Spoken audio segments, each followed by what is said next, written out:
Assalamualaikum warahmatullahi wabarakatuh. Hello, before I start this video, I want to introduce my name. My name is Aqilah Luthfiyyah, name 181. So here I want to answer the ESP question. First, that is explain what is the importance of ESP in workplace. Learning English for specific purpose or ESP will be extremely beneficial to us. If we want to have more specific English skill to support our job, there are two main reasons why we should learn ESP. First and foremost, we can improve ourselves. We need to find a strategy to differentiate ourselves from others given that so many individuals have basic English abilities.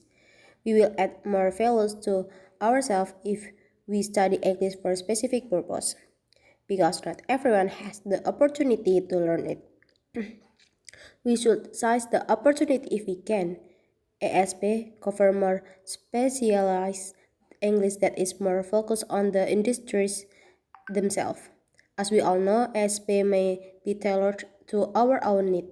For example, if we work in the banking industry, we can select banking and finance as our ESP option. We could acquire more precise terminology and go deeper into the context so that we can utilize English more effectively. By doing so, we will be seen to have an advantage when seeking for work. If we already have the employment, it will make it easier for us to advance. Second, we don't squander time. The advantage of using ESP is that we might save more time. We concentrate on our goals by studying what we need to know. Before we begin the ESP course, we are usually asked what our main concentration is so that the English course can assist us choose the ideal curriculum for us. As we all know, when learning ESP, we may want assistance from a software in an English course. We will learn more effectively if we have access to proper materials, supporting teacher and peers during the learning process. We will be able to practice on a regular basis till we are able to utilize ESP in our jobs or to get to work. To summarize, ESP is an excellent option for us to increase our performance at work. By participating in the ESP program, we will improve ourselves and gain additional values. Furthermore, we will save time by utilizing ESP application to assist us in our work. We shall become a person who understands English for specific purpose or ESP, as it relates to our professional specialty.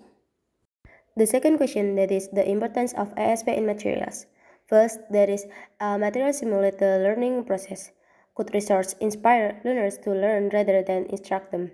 Good materials include interesting texts, enjoyable exercises, opportunities for learners to use their knowledge and abilities, and content that both learners and teacher can acquire. Second, that these materials helps in the organization of the teaching learning process. By navigating the complicated book of the language to be learned, a good set of research should have a clear and intelligible unit structure that will help both the instructor and the students. Third, that is the materials provide a perspective on the nature of a language acquisition. Good materials should accurately reflect your thought and feeling about the learning process. The last, that is the nature of the learning task, is reflected in the materials.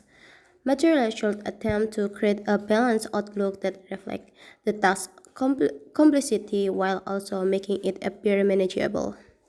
The question number 2, that is why need analysis is important. Need analysis may be a valuable tool for English for specific purpose teacher in identifying learners' primary requirements or needs and determining the skills they must improve. Scholars have been disputing the scope of a needs analysis. When teachers realize their student learning requirement, need analysis can assist them adjust to the new learning method. One clear advantage of requirement analysis is that it identifies the shortcomings, the strengths of the abilities that individuals may employ in possible commercial or academic environment by recognizing them as learners in general. As a result, the current study adds to the body of research on ESP needs analysis. It may be viewed as a realistic and objective endeavor to assist ESP instructor in Saudi Arabia in identifying the finest teaching approaches that are actually relevant to their students. Question number 4, that is explain the roles of a teacher in ESP. To begin, it should be evident from the prior chapter that the job of the ESP instructor is one of several. To represent this extent, Swal's 1985 prefers with some justification to use the term ESP practitioner rather than ESP instructor. In addition to the regular task of a classroom teacher, the ESP teacher will most likely be responsible for need analysis, syllabus design, materials writing or adaptation, and evaluation. We don't want to delve into this issue any further. The entire book is a testament to the variety of roles that the ESP instructor is called upon to do.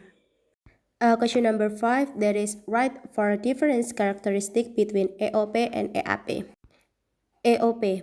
First, AOP is a subset of a SP that covers situations in which learners are studying English for professional purpose. Second, that is adults are more likely to be AOP students. Third, that is learners must study English in order to advance in their careers. Fourth, there is AOP was also viewed as a chance for personal growth by people with a long-term objective of improving English communication skills for job and life. If the characteristic of AAP, first, AAP is a branch of ESP in that the teaching content is matched to the requirement of the learners. Second, AAP students are often college students. Third, in order to excel in their academic pursuit, students must learn English. The last is EAP instruction is task-based, with academic tasks similar to those found in higher education. The last question, that is elaborate what do you know necessities, lacks, and want in ESP. First, that is necessities. What the learners must know in order to function effectively in the target situation is referred to as necessities.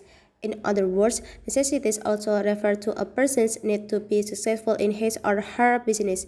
Furthermore, desires, according to Albright, are the talents that a student views as relevant to himself or herself. A businessman or a woman, for example, may need to understand business letters, communicate effectively in a sales conference, obtain necessary information from sales catalogs, and so on. He or she will likely also need to be familiar with the language features, discourse, functional, structural, and lexical that are often utilized in the indicated circumstance. Second, there is lacks. The gap between the student's current competence and the desired competency is referred to as a lack. Alright, 1982. Furthermore, Hutchinson, Weathers, and Prince English for specific purpose books lacks is about what the student already knows, so that the instructor or the facilitator may pick which of the needs the learners lack. The last, that is wants. According to Ulrich 1982, as cited in West 1994, wants are those needs on which a student places a higher priority in the available limited time. Furthermore, Hutchinson and Weathers 1987 define a desires as a learner's subjective need.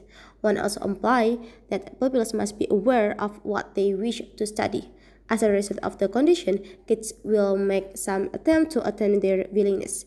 Furthermore, according to Albright, these are the talents that a student views as relevant to himself or herself. So I think that's enough for this answer. So I will close this video with Alhamdulillah bin amin. Wassalamualaikum warahmatullahi wabarakatuh.